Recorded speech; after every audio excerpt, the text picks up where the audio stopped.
The inmate in chains mocks the Joker loudly, thinking he can intimidate him. Yet Joker's calm reply terrifies everyone listening. The moment the inmate saw him, the courtroom stopped breathing.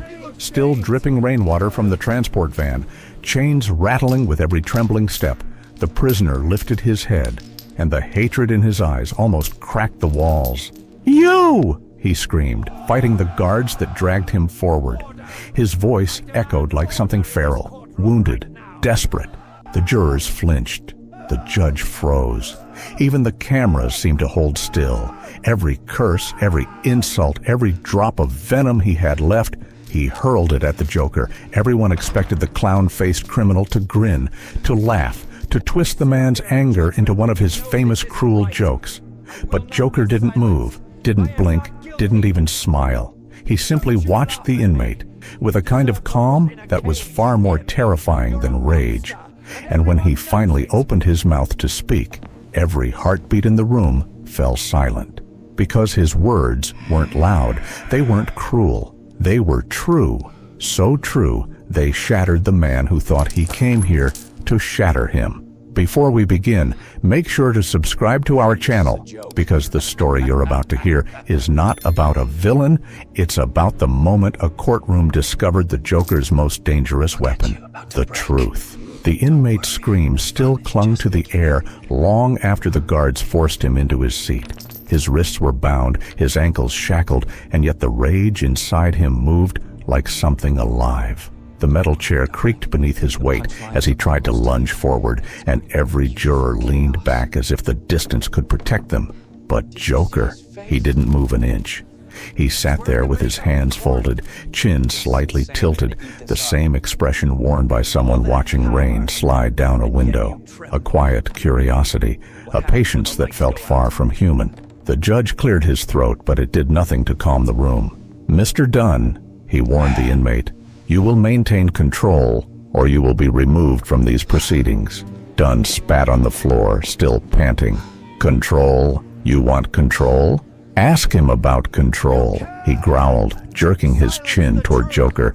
"Ask him what he did to my life." A ripple of unease spread through the audience. It was the first time anyone had heard Dunn speak of the Joker with something deeper than hatred. There was fear behind his voice, fear so heavy it made the words shake. Yet Joker remained still, leaning just enough to observe Dunn like an animal caught in a trap. Joker's tongue clicked softly. "He blames me," he finally murmured, not to the judge, not to the court, but almost to himself. Interesting. Those who sat close enough swore they felt the temperature drop when he spoke. It wasn't the words, it was how gently they had been delivered, like he was whispering into Dunn's bones. The inmate's jaw tightened, and for the first time since entering the courtroom, he hesitated. But the silence didn't last. "You ruined everything," Dunn snarled. "You destroyed me, my family, my life, and you sit there like—" Joker cut him off without raising his voice. "Like I'm not afraid of you?" A murmur crawled through the room. The simple line landed heavier than a scream. Dunn's fury faltered just for a second. His breath hitched. He wasn't expecting Joker to respond, let alone with that disarming calm. Joker's eyes narrowed, not in anger, but in recognition. "It's fascinating," he said softly. "You came here in chains, but the only thing binding you is the delusion that I'm the reason your world collapsed." Dunn's face went pale, and for the first time he looked away. The court shifted. Even the guards exchanged glances. Something unspoken passed through the air, a realization that Joker wasn't just mocking the man. He was peeling him open from the inside out. Joker leaned forward, elbows on the table, his voice dropping to a whisper no one should have heard, yet everyone somehow did. "Anger is a comfortable prison, Mr. Dunn. You wear it like a blanket, but it's the kind that suffocates you slowly." Dunn froze. Joker tilted his head. "Tell them why you really hate me." The inmate's throat bobbed as he swallowed. The bravado began to crack, revealing a vulnerability that seemed impossible moments ago. He tried to speak, but the words tangled in his mouth. Joker watched with an almost sympathetic expression, as if he weren't the monster the world believed him to be. "He can't say it," Joker whispered. Because truth tastes like rust when you've been lying to yourself for too long. The judge slammed his gavel. Mr. Joker, you will not interrogate the witness. Joker smiled faintly. I'm not interrogating him, Your Honor. I'm freeing him. Dunn's breathing turned heavy. His fingers curled around the armrests until his knuckles whitened. The courtroom could feel something shifting. Something neither the judge nor the guards could control. Joker had touched a nerve buried deeper than corruption, deeper than crime. He was reaching into Dunn's past, into wounds that had never healed. Finally, Dunn choked out, "You're a monster!" Joker nodded slowly. "Yes, but monsters are mirrors, Mr. Dunn. We only show people what they already are."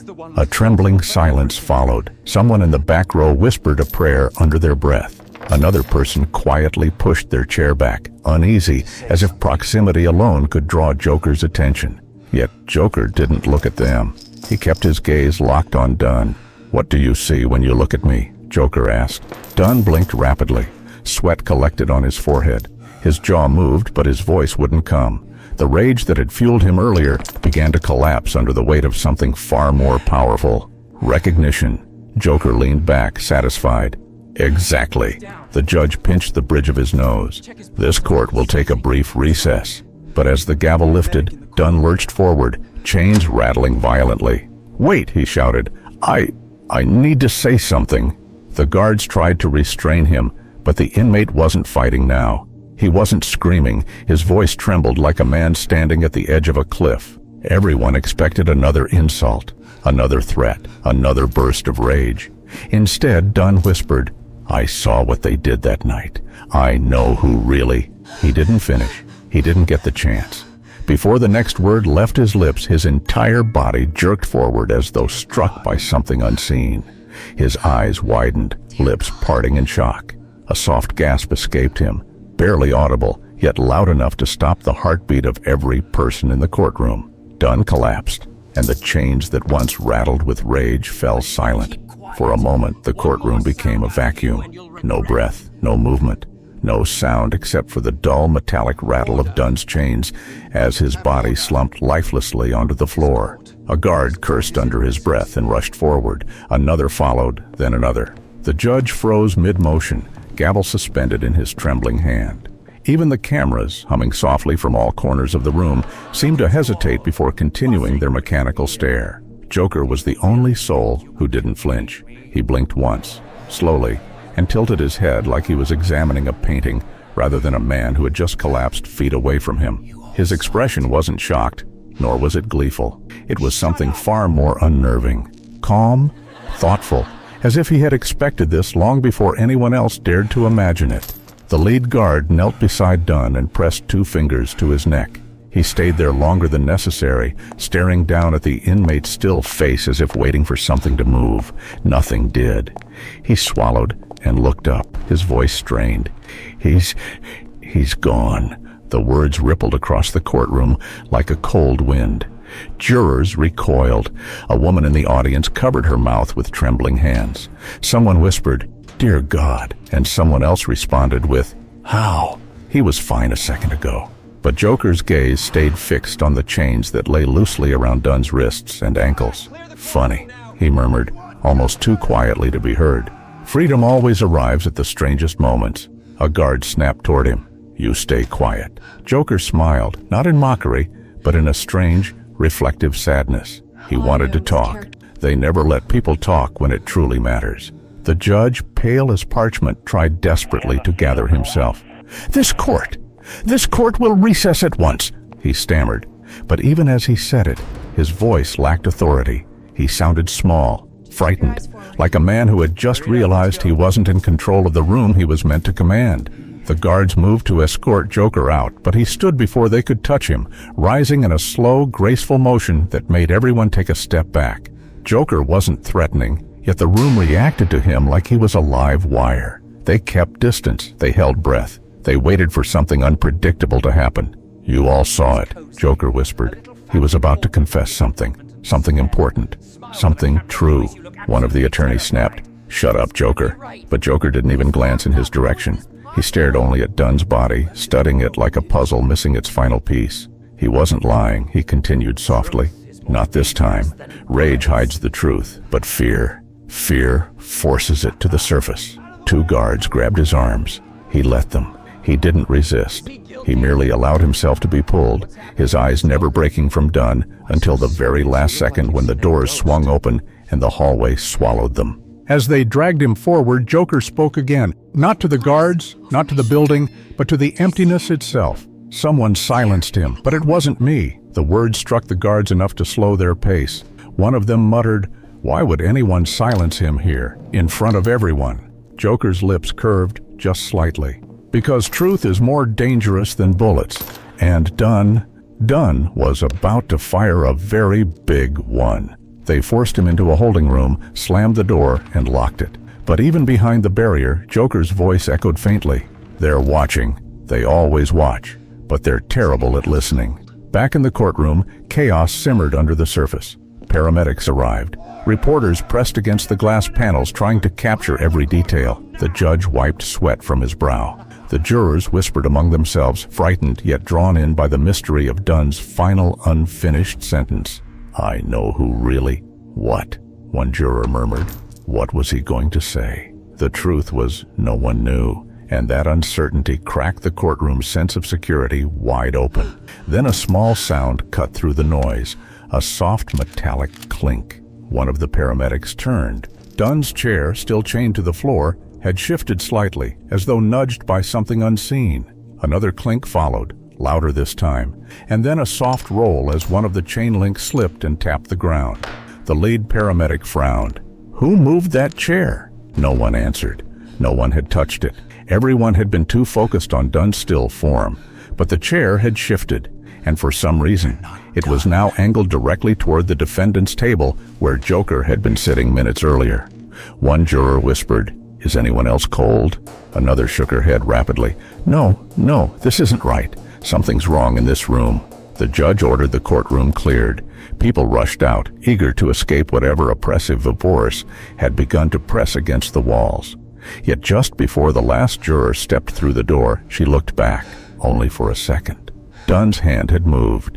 His fingers, previously limp, were now curled slightly inward, as though gripping something invisible. She gasped, stumbled backward, and grabbed the doorway to steady herself. His hand, did anyone see that? But by the time others looked, Dunn's hand was still again, cold, human, lifeless. The juror shivered. He was going to say something, someone didn't want him to, and she didn't know it yet, but she was right. Because deep inside the holding room, sitting alone with his shadow stretching across the walls, Joker whispered 3 quiet words. "They're not done." The holding cell was silent except for the faint hum of the fluorescent lights overhead. Joker sat on the narrow metal bench, his posture relaxed, but his mind racing beneath the stillness. The echoes of Dunn's final moments replayed behind his eyes. His quivering voice, the half-formed confession, the fear that swallowed him whole before something else swallowed him entirely. Joker didn't need to see the autopsy to know Dunn hadn't simply collapsed. The tremor in his muscles, the hitch in his breath, the sudden seizure of his body, it all pointed to one unmistakable truth. Someone had delivered a message, not to Dunn, to him. Joker tapped his fingers lightly on the bench. "You always were sloppy," he muttered into the dim air, though no one was there to hear it. "If you wanted him silent, you should have let him talk first. Secrets taste better after they're heard." A faint scrape sounded in the hallway beyond the door. Joker's eyes sharpened. Footsteps followed, soft, hesitant, and not belonging to a guard. There was a rhythm to them, a pattern he recognized instantly, someone trying to walk quietly without knowing how to be invisible. The lock clicked, and the door creaked open just enough for a figure to slip inside. It was a young woman, barely out of her 20s, dressed in the plain clothes of an intern or junior assistant. Her eyes darted nervously around the room before settling on Joker with the kind of fear that came from knowledge, not rumor. She shut the door behind her and pressed her back against it as if she needed the extra support to keep standing. "You shouldn't be here," Joker said calmly. "I know," she whispered, "but I saw something." Joker raised a brow, intrigued but silent. The woman swallowed hard. "In the courtroom, before Dunn fell, I saw someone signal him. A man. He touched his collar just once, and Dunn locked up like he couldn't breathe. Joker leaned forward. "Describe him." She shook her head. "I can't. I didn't see his face, but I recognized the movement. It wasn't random. It was practiced." "So you came to me," Joker replied. "Risky." A small smirk tugged at his lips. "I like risky." She took a step closer. "Joker, he was going to tell the truth, and the moment he tried, he died." Her voice cracked. "Someone is hiding something, and they're willing to kill to keep it buried." Joker's gaze softened, just barely. Fear, like hers, wasn't simple cowardice. It was instinct, and instinct rarely lied. "Why tell me?" he asked quietly. "Because," she breathed, "everyone else in that building is pretending it didn't happen." Joker chuckled, low and eerie. "Of course they are. Truth is terrifying when you've built your life on lies." The intern stepped forward again, closer than she probably realized. "If Dunn was telling the truth about seeing something that night, you weren't the one he should have feared. And now he's dead because someone feared him," Joker replied. His eyes gleamed with something dark and intelligent. "Which means whoever did this is afraid of me, too." She bit her lip. "What do we do?" Joker blinked slowly. "We wait." "For what?" "For them to make their next mistake." As if summoned by the words, the hallway outside erupted with a heavy pounding of boots. The woman stiffened. Joker merely tilted his head. Guards never moved like that unless something was wrong, very wrong. The door rattled as someone tried the handle, then barked orders echoed through the corridor. "Open cell 7, now. Stay where you are. Don't let him move." Joker sighed. Well, that was quick. The door flung open, and 2 guards stormed in, hands gripping batons and guns drawn. The woman jumped in fright, but Joker remained perfectly still on the bench. The taller guard's voice shook with forced authority. "Step away from the door, ma'am." He yanked her by the arm and shoved her behind him. "We'll handle whatever you thought you were doing here." She tried to push forward. "No, you don't understand." But the guard silenced her with a glare. "You leave. Now." Joker watched her face as fear twisted into something deeper. Regret. She hesitated for a heartbeat, then fled the room, her footsteps echoing down the hall. The guards turned their attention to Joker. "You're being moved," the shorter guard said, "for your safety." Joker's eyes narrowed. "Oh, how considerate." He stood slowly as they shackled his wrists again. The metal bit into his skin, but he didn't resist. Not yet. He studied the guards' hands, their tension, their darting eyes. They weren't protecting him. They were afraid of something approaching. As they dragged him into the corridor, Joker felt a shift in the air, like the whole building was holding its breath. A sense of pressure, of impending chaos pulsed against the walls. Down the hall, a crowd of officers clustered near the courtroom entrance, their voices hushed and urgent. "What happened?" the short guard asked, stopping another officer. The man looked over his shoulder, pale and shaken. "You didn't hear? When they came to move Dunn's body, his chains were open." The guards froze. Joker's smile slowly bloomed across his face. "Ah," he whispered, "now the fun begins." The officer swallowed hard. "Open like someone unlatched them from inside." A chill rippled through the corridor. The guards gripped Joker's arms tighter, as if he might vanish too. But Joker wasn't thinking of escape. He was thinking of Dunn's last words. "I know who really." Someone else knew it too, and now they were coming. The corridor felt narrower with every step the guards forced Joker to take. Their grip tightened each time a distant shout echoed from the courtroom, and their fear pulsed through their hands like electricity. Joker didn't resist. He didn't have to. Fear made people clumsy, predictable, and louder than they thought. And right now, the building vibrated with it. As they neared the courtroom doors, the short guard whispered, "This doesn't make sense. Dunn was dead." The taller guard hissed, "Bodies don't unlock their own chains." Joker chuckled softly. "You'd be surprised what people can do when the truth finally outruns their fear." The guards glared at him, but the tension in their shoulders betrayed their nerves. They pushed open the doors, and the scene inside swallowed them whole. The courtroom was nearly empty now, cleared out after Dunn's collapse. Only a handful of officers remained, but their faces told a story more disturbing than any crime scene could. Dunn's body was still lying on the floor where he had fallen, but the chains attached to the chair were neatly opened, as if someone had taken the time to unlatch every lock with precision. No marks, no force, no damage, just unlocked, as though Dunn had simply stood up and walked away. But the corpse lay motionless, cold, and pale. Joker stepped into the room, examining the sight with a slow nod. "Whoever opened them wanted you to think he could move," he whispered. "Fear isn't a message, it's a language, and someone here speaks it fluently." The lead investigator turned toward the guards. "Get him out of here, now." Joker laughed, not loud, not maniacal, but with a softness that chilled the skin. "You're not afraid of me anymore," he said. "You're afraid of whoever walked through this room without being seen." The short guard's jaw tightened. Enough. But Joker wasn't speaking to him. He was staring at the empty first row of seats as if someone invisible sat watching. In the silence that followed, a faint sound whispered from the far corner of the room, a dragging noise, almost like fabric brushing against the floor. The officers whipped around, guns drawn, but the corner was empty. Shadows clung to it like oil, but nothing moved. Then Joker's eyes narrowed. "He didn't die afraid," he said almost mournfully. "He died trying to warn me." The guards yanked him toward the exit, but Joker stopped walking. The sudden stillness forced them to halt, or risk dropping him.